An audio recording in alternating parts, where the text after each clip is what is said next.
Hello mga kadroero, good morning sa inyo lahat. Welcome muli sa aking channel. Today, meron naman ako isang tutorial na i-share sa inyo kung paano pagpapalit ng clutch cable ng aking motor. And papakita ko sa inyo yung easy steps and techniques kung paano yung pagpapalit nito. Napakadali lang ito. And syempre, bago natin simulan yan, intro muna tayo.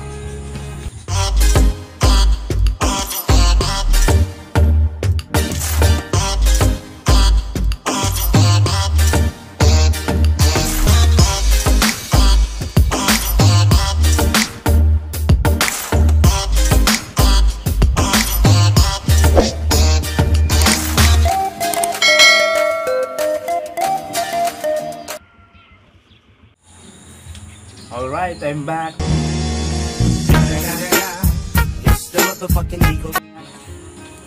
So, bago natin simulan yung video mga kadrohero, papakita ko muna yung clutch na gagamitin ko. Ito. Bali ito yung papalit ko sa clutch ko. Then, make sure na naka-ready na yung mga tools na gagamitin nyo bago nyo simulan yung pagpapalit. Disclaimer, hindi po ako isang mekaniko, hindi ako isang professional pagdating sa pag-ayos ng motor ko, pagpapalit ng pyesa. And gusto ko lang din i-share sa inyo yung mga natutunan ko sa mga mekanikong gumawa ng motor ko before, para maipakita ko rin sa inyo na hindi naman ganon kahirap ang pagpapalit, lalo na sa mga basic parts. So tara na, simulan na natin. So ayan mga kadrohero, bali ito yung papalitan natin, yung clutch cable. Syempre bago natin simulan to, magbabaklas muna tayo ng clutch cable. Babaklasin muna natin to, then babaklasin rin natin yung fairings ng motor para ma-expose dito sa, kasi dito tayo dito natin ikakabit yan para ma-expose yan. Babaklasin muna natin itong fairings. So tara na, simulan natin pagbabaklas. Siyempre bago yan, shoutout muna kay Motodec, kay Idol Trupa. So ayan mga kadrohero, una natin gagawin, baklasin muna natin itong fairings.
So ayan, nabaklasan natin yung fairings.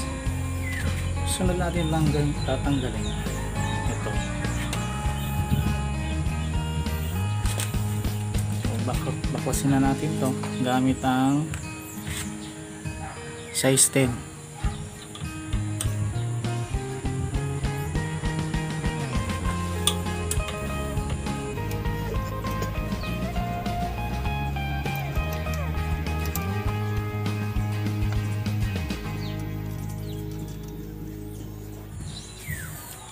Sa pagbabaklas nito mga kadrohero, be careful, minsan kasi nahuhugot to, kaya dapat supitin nyo ng pliers tapos saka nyo sungkitin.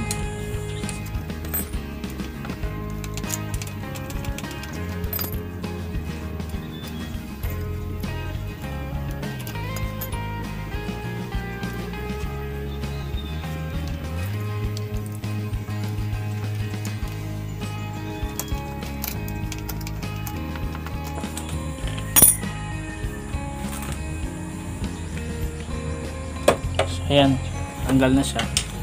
After nyan mga kadurero, ito na may tatanggalin natin. Ito. Mali hindi ko na tinanggal tong fairings kasi kaya naman nating sungkitin yan dyan. So gamitan natin siya ng 12 na gabi. Luwagan lang natin.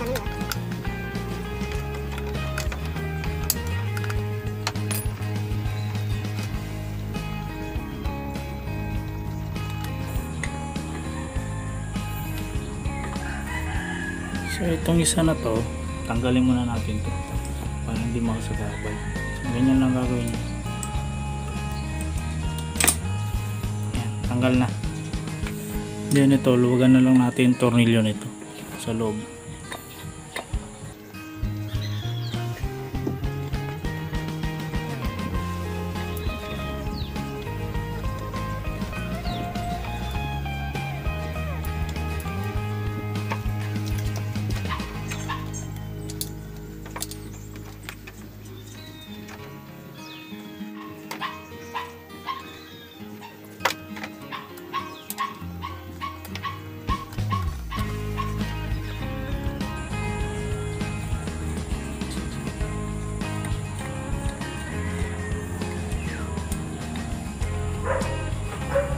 So ayan, tanggal na. Subtang natin. Bali, tanggal na to. Sunod naman natin yung nasa taas. Ito naman yung susunod natin.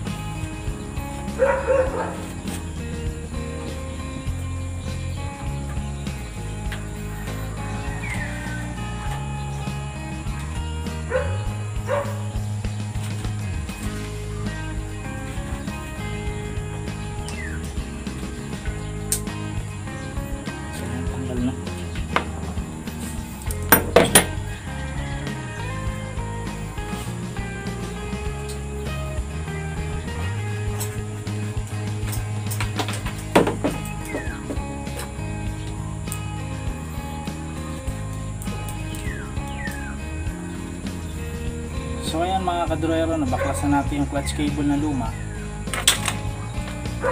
Ngayon ikakabit na natin itong bago.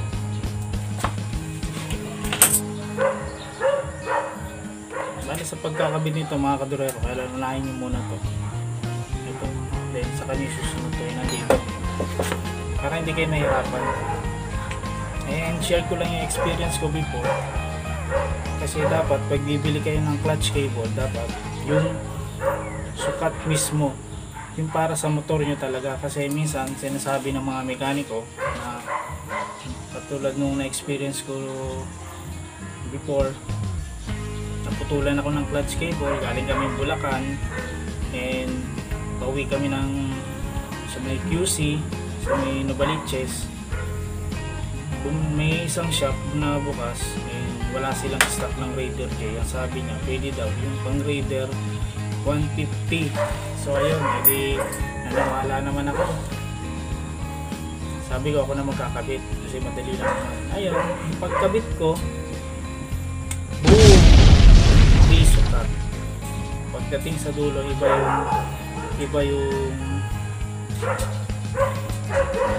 yung threading niya dito. Bali may nakabaluktot na parang ganito pagdating sa Raider 150. Kaya nasayang yung 160 pesos ko kasi hindi ko rin napakinabangin yung cable. Pagdating sa huli, nagtulak pa rin ako pa uwi. Diba? Sayang, nakakapagod. So advice ko lang sa inyo na pag bibili kayo, siguraduhin nyo na ang bibili nyo is yung para sa motor nyo talaga. Halimbawa kung Raider J ang bibili nyo, o kaya Shogun 125 yan, pwede yan. So kabit na natin to.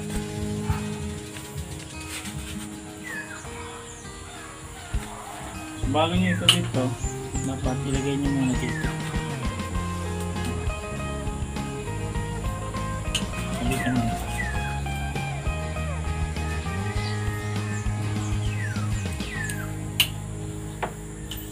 Then saka natin salpak dito.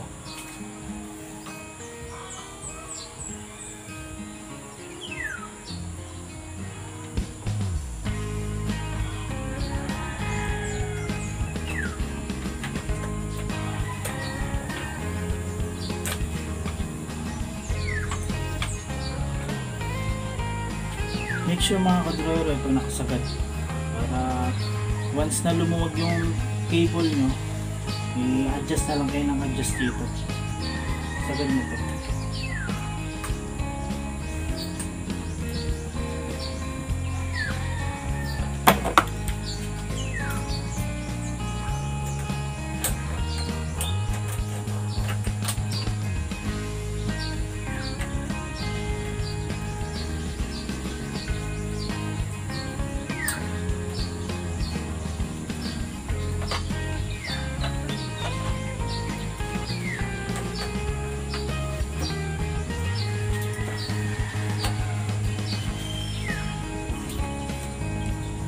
So ayan, nakasalpak na. Pasok na natin ito dito.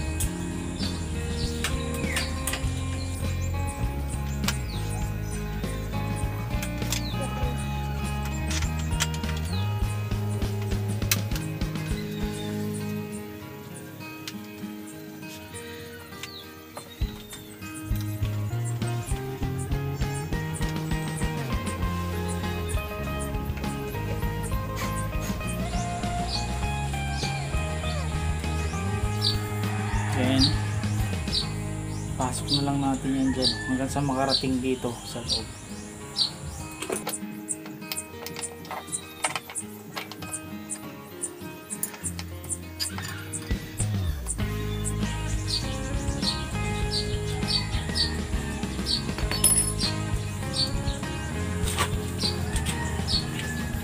Pag natutunan nyo itong pagkakabit at pagpapalit,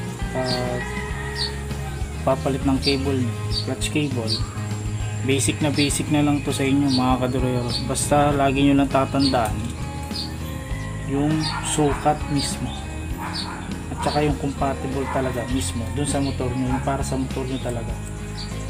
Huwag kayong papayag na papakabitan ng ibang na kaparehas lang, kasi yung iba mahaba, mahirap pag sobrang haba, sasabit-sabit yun. Tsaka sa sobrang haba niya, pwede siyang magbabaluktot ng ganyan hanggang sa mabali, maputol sa loob yung pinakakable. So, salpak na natin.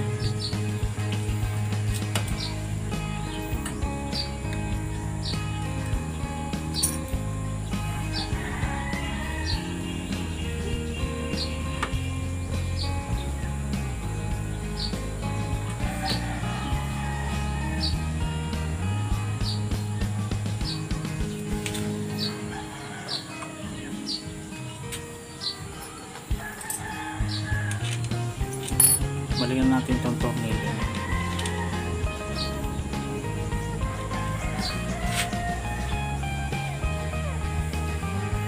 Then hihigpitan natin gamit itong yan, size 10.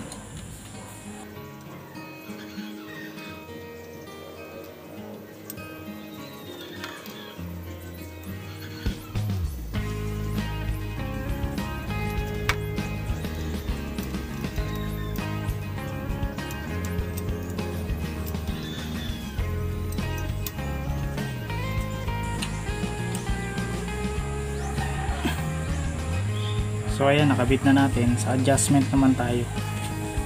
Yung ginagawa ko sa akin mga kadurero, medyo mahigpit para yung clutch ko hindi mababaw, kasi pag mababaw minsan halos kalahati na yung nabitawan mo. Hindi pa agad maano yung pwersa niya. Kaya ang ginagawa ko, medyo hinihigpitan ko para konting piga lang, konting bitaw. Kung pagka konting bitaw ko, takbo na agad siya.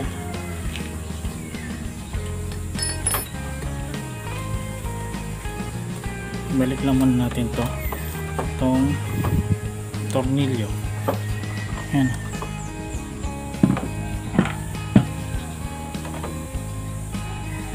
Dito gamit ang size 12.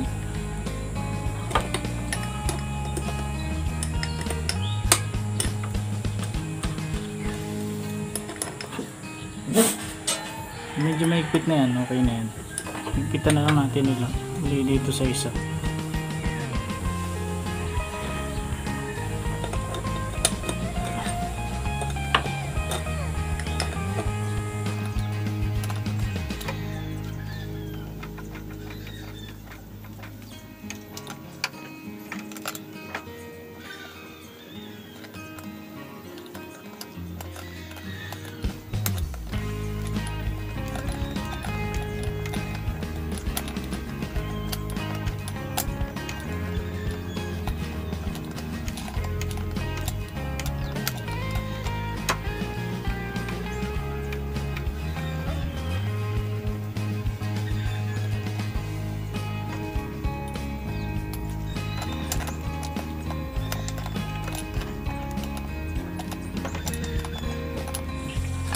So ayan, tapos na. Oh my God! Wow!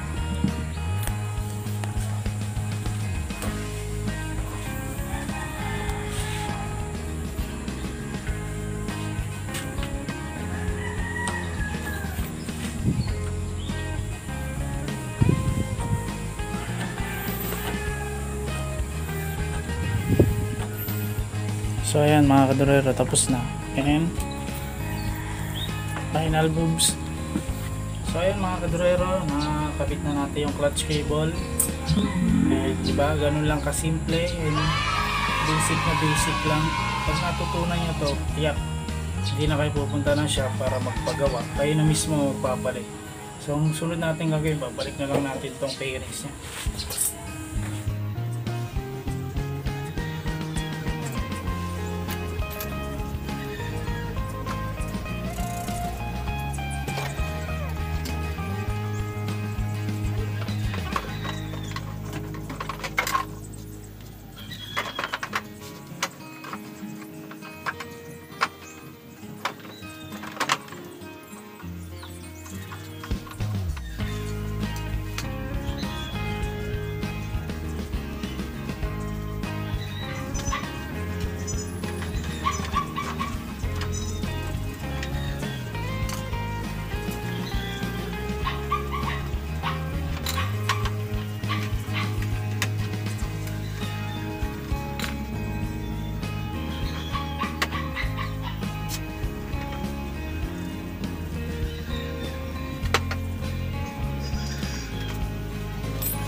So ayan mga kadurero, tapos na tayo sa wakas.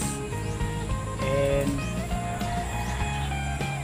sana meron kayong natutunan sa konting shinare ko sa inyong kaalaman. And pwede nyo rin yan i-try sa mga motor nyo para hindi na kayo pupunta ng shop.